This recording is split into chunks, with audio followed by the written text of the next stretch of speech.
हमारे घरों में साबुन आता है, लक्स, लाइफबॉय, लिरिल, रेक्सोना, पियर, कैने, पामोलिव, जॉनसन एंड जॉनसन वगैरह वगैरह। ये सब साबुन क्यों खरीदते हैं? एक बार मैंने एक भाई से पूछा कि लक्स से क्यों नहाते हो? कहने लगा माधुरी दीक्षित कहती। एक दूसरे से पूछा कि तुम क्यों लगाते हो? कि हेमा मालिनी कहती। तो कभी माधुरी दीक्षित और हेमा मालिनी कुएं में गिरेंगे तो हम भी गिरेंगे? ये बेवकूफी मत करिए। और मैं शायद आपको मालूम नहीं है कि माधुरी दीक्षित ही या हेमा मालिनी या कोई भी फिल्मी हीरोइन लक्स से नहीं नहाती, साबुन से नहीं नहाती। तो आप पूछेंगे मुझको कैसे मालूम?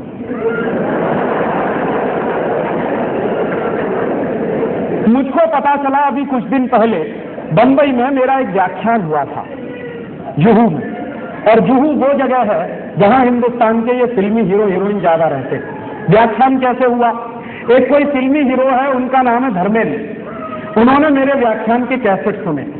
मेरे व्याख्यान के कुछ 10 कैसेट निकले हैं, तो उन्होंने सुने और उन्होंने तुरंत फोन किया कि मैं राजीव दीक्षित से बात करना चाहता हूं। मैंने कहा मैं बोल रहा हूं। तो कहने लगे आपके 10 कैसेट सुनने के लिए मैंने 10 घंटे गाड़ी चलाई और घर नहीं गया जब तक कैसेट खत्म नहीं हुए। मैंने कहा बहुत अच्छी बात है, क्या लगा आपको?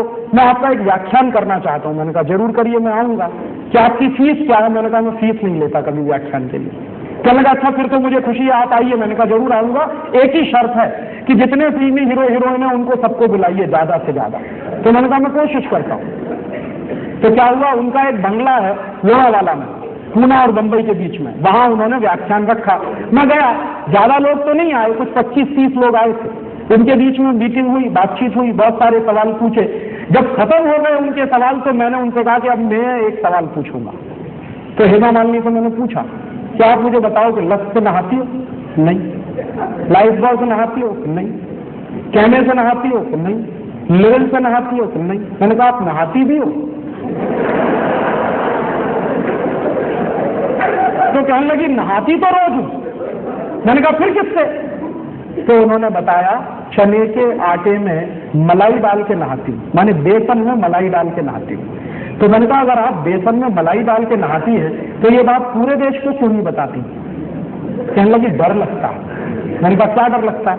कि अगर हिंदुस्तान की सभी बहनों ने बेसन में मलाई डालकर नहाना शुरू किया तो सब हेमा मालिनी हो जाएंगे। तो मेरी तो कुर्सी खतरे में पड़ जाएगी। तो आप ये जान लीजिए कोई भी फिल्मी हीरोइन साबुन से नहीं नहाती। क्यों? उसका कारण है जितने साबुन हैं वो बनते हैं कास्टिक सोडा से, और कास्टिक सोडा शरीर की त्वचा के लिए बहुत खराब होता है। और आप ये चाहें तो प्रयोग करिए, साबुन से नहाइए, नहाने के 20 मिनट के बाद जब आपका शरीर सूख जाए तो नाखून को ऐसे लाइन खींचिए, सफेद रंग की लाइन खींचेगी। और आजकल ठंडी का दिन है, साबुन से नहाइए, 10 मिनट बाद आपका पूरा चेहरा सफेद सफेद होता है। क्यों? उसमें जो कास्टिक सोडा है वो आपकी शरीर की त्वचा से चिपक जाता है। चाहे जितना पानी डालिए धुलता नहीं। इसलिए साबुन सबसे रद्दी चीज है। तब आप पूछेंगे बेस्ट क्वालिटी क्या है? बेस्ट क्वालिटी है मुल्तानी मिट्टी, मिलती है अभी भी स्टेशन में, खरीद लाइए बाजार से। क्या करें उसका? मुल्तानी मिट्टी को दही में डाल दीजिए रात को, या दही की ताक में डाल दीजिए, सवेरे तक एकदम मुलायम हो जाएगी। उसको पेस्ट बनाइए, शरीर पर ऐसे ही लगाइए जैसे साबुन लगाते हैं, और नहा लीजिए गर्म पानी से, एकदम फ्रेश हो जाएंगे आप। दूसरा तरीका, चने का आटा माने बेसन, उसमें मलाई मिलाइए, पेस्ट बनाइए, उसको रगड़िए और उससे नहाइए। तीसरा तरीका, आप जो है अपने घर में ले आइए मसूर की दाल का आटा, मसूर की दाल होती है उसको पिसवाइए, उसका आटा बनता है, उसमें शहद मिलाइए, मध मिलाइए और उसका पेस्ट बना के उससे शरीर को लगाइए और गर्म पानी से नहाइए, आपकी स्किन एकदम सॉफ्ट हो जाएगी। चौथा तरीका, मुल्तानी मिट्टी लीजिए, अरीठा का पाउडर लीजिए, शिकाकाई पाउडर लीजिए, तीनों को बराबर बराबर मात्रा में मिलाइए, डिब्बे में बंद करके रखिए, 1 साल तक इसका कुछ नहीं बिगड़ता। नहाने के 20 मिनट पहले 1 चम्मच पाउडर 1 गिलास पानी में डाल दीजिए और उस पानी से पहले शरीर के बाल धो लीजिए, आपके बाल टूटना बंद हो जाएंगे।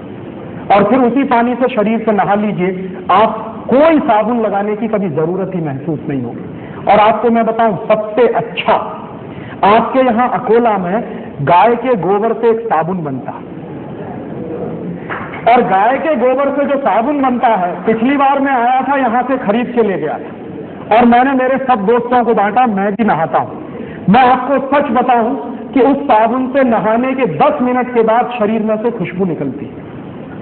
फिर एक दिन मैंने पुराने कुछ ग्रंथ खोजे तो मुझे पता चला कि हिंदुस्तान में जब यज्ञ किया जाता था तो किसी भी राजा को यज्ञ करने से पहले गोबर से स्नान करना जरूरी होता था। भगवान राम ने भी यही किया था। जब भगवान राम ने यज्ञ किया तो गोबर से स्नान किया था, तब यज्ञ करने के लिए बैठ पाए थे। तो शास्त्रों में इसका वर्णन है और गोबर से स्नान करना बहुत ऊंची बात है। आपके घर में अगर देसी गाय है तो उसके गोबर से आप सीधे स्नान कर सकते हैं, नहीं है तो आपके अकोला में बनता है इतना अच्छा साबुन, और अगर आप वो खरीदेंगे तो पैसा कहां जाएगा? अकोला का पैसा यही रहने वाला है। और वो साबुन यहाँ के किसी गौशाला में बनता तो आपका दिया गया पैसा जाएगा कहां? गौशाला में जाने वाला। उस गौशाला को चलाने वाले कुछ भाइयों को रोजगार मिलेगा। और मेरी तो कल्पना है कि ऐसी गौशालाएं गांव-गांव, गली-गली, घर-घर में खुल जाए और उनमें से ये गोबर निकलेगा, साबुन भी बनेगा, दूध बनेगा, घी निकलेगा, क्या क्या नहीं होगा। पूरे हिंदुस्तान की अर्थव्यवस्था बदल सकती है। तो आप ये फालतू के साबुन खरीदना बंद करिए। मुल्तानी मिट्टी से नहाइए, अरीठा, शिकाकाई, मुल्तानी मिट्टी के पाउडर से नहाइए, या फिर चने के आटे से नहाइए, या फिर आपके गांव में जो गोबर से साबुन बनता है उससे नहाइए। हिंदुस्तान का हर साल हम सैकड़ों करोड़ रुपया बचा सकते हैं।